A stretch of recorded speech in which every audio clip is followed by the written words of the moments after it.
Can you build muscle and lose fat at the same time? Unfortunately, most people seem to think that you cannot. No, God! No, God, please, no! No! Well, I'm here to tell you the truth, and the answer is that you can. And I'm going to show you exactly how to do so, step by step, in this short video. I started in the gym almost a decade ago now, and I was 120 pounds. I've put on over 60 pounds in the last 10 years. There certainly is ways that you can optimise your nutrition, training and lifestyle to build muscle and lose fat at the exact same time without gaining a whole load of body fat or sacrificing your performance in the gym or in your workplace. If you don't know who I am, my name's Andrew Marsham. I'm the CEO and founder of the Fat Loss Forever program, and we've helped over 500 professionals get lean, fit and healthy and ultimately get in the best shape of their life. But there are sort of 5 to 6 main groups that you will be able to recomposition. So group number 1, and this is people who are brand new to the gym.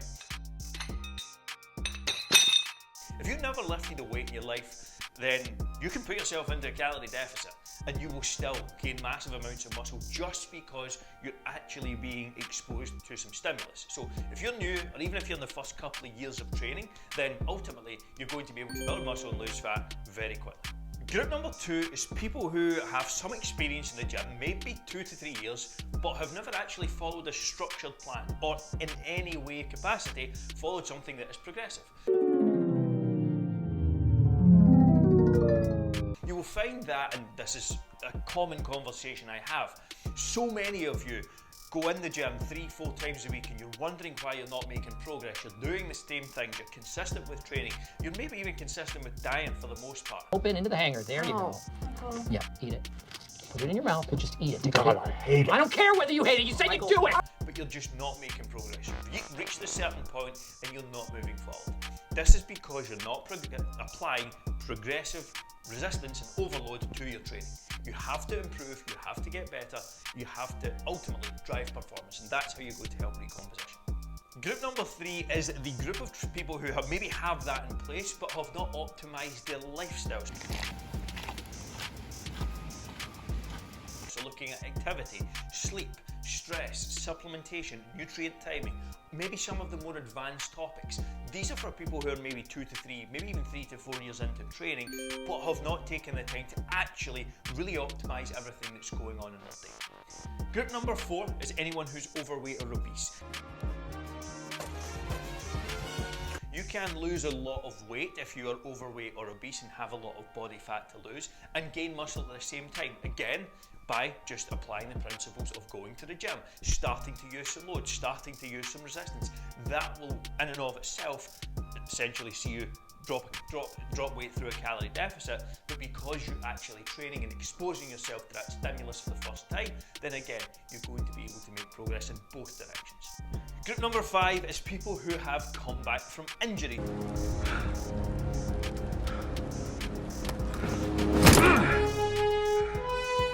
So if you've been out for 2 months, 3 months, 4 months from an injury and you haven't been trained, or you were trained in the past, there is something called muscle memory that is very real and will help you spring back extremely quickly. So what you can see in someone who's maybe been out of routine or out of training for 2 to 3 months and was consistent in the past is they can recomposition very effectively by building muscle and gaining fat. And again, we see this with a lot of people in our program who essentially maybe had 2 years out or a year out because work got, they got caught up in work or something like that, they had a family, and they come back to training and routine for the first time in a couple of years or a year, and they can make progress exceptionally quickly. They can build muscle, they can lose fat because of that muscle memory effect.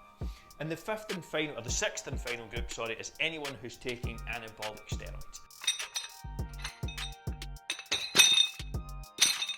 There was actually a study done on people who took steroids and did not train versus people who trained and stayed natural. The group who took steroids actually gained more muscle. This is awkward. And they were not training. So that tells you all you need to know about how anabolic steroids are.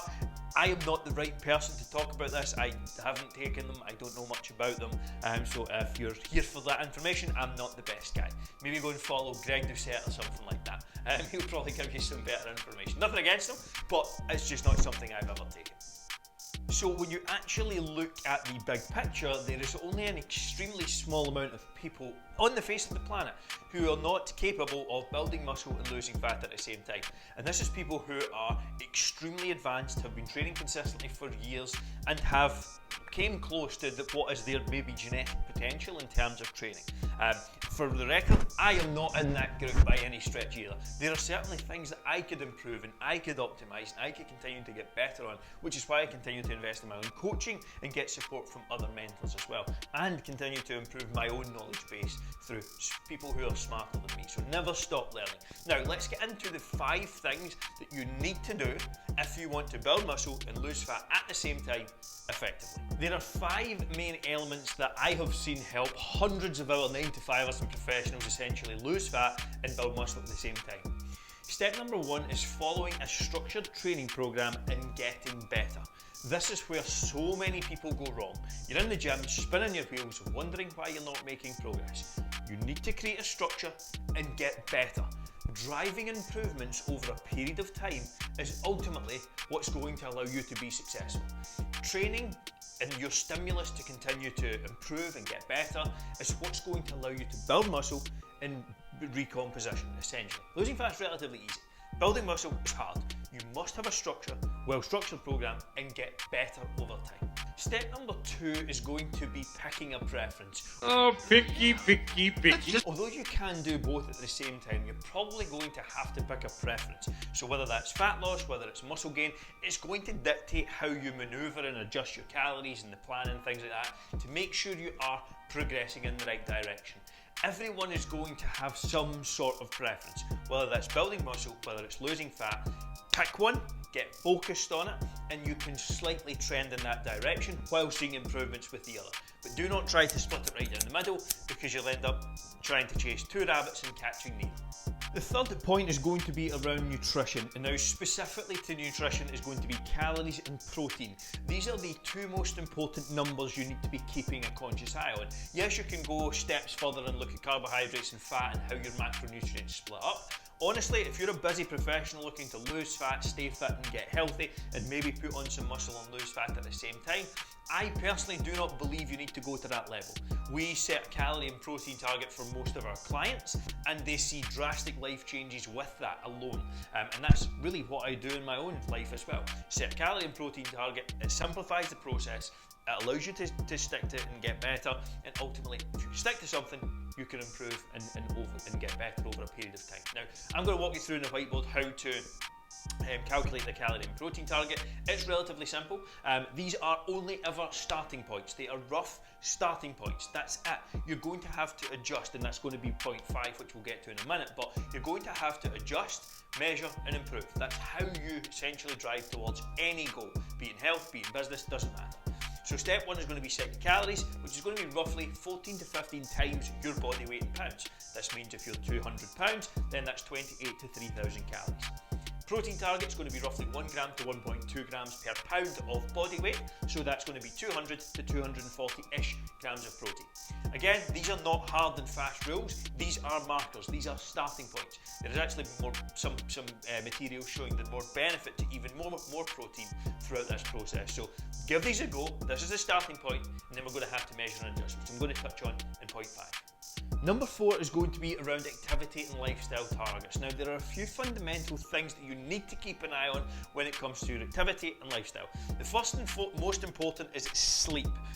There was studies done a couple of years back on people who were sleep deprived and people who were allowed to sleep 8 hours. Now, one group was allowed to sleep 4 hours, one group was allowed to sleep 8 hours per night.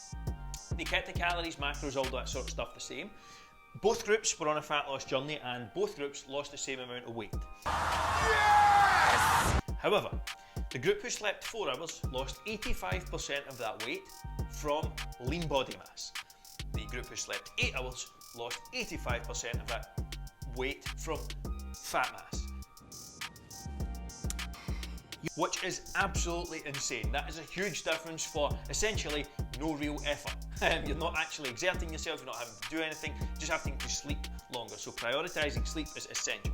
Number 2 is activity.